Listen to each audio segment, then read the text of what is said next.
Welcome to Chillin' 101. We hope this video helps. You start by opening the Playbooks app and signing into the Google account that owns the books. Tap Library and search for the title, or use filters to show purchases, samples, or uploads. Once you find it, tap to open and choose Download if you want offline access, otherwise stream over Wi-Fi. Make sure syncing is enabled so your bookmarks and annotations follow you across devices.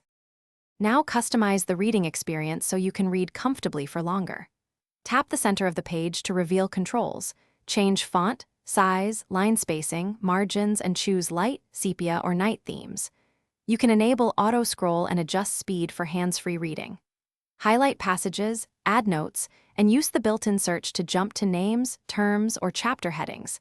This lets you navigate long books quickly and retain important points. Finish by making sure your progress and annotations are saved. Open Settings and enable backup and sync so your last page and notes sync across devices. If pages fail to load, clear the app cache, force stop and reopen, or re-download the title. For uploaded PDFs, check the file integrity. If formatting or missing content persists, report the issue through Google Play Books support. This ensures you can pick up. Thanks for watching. Consider subscribing if we helped you.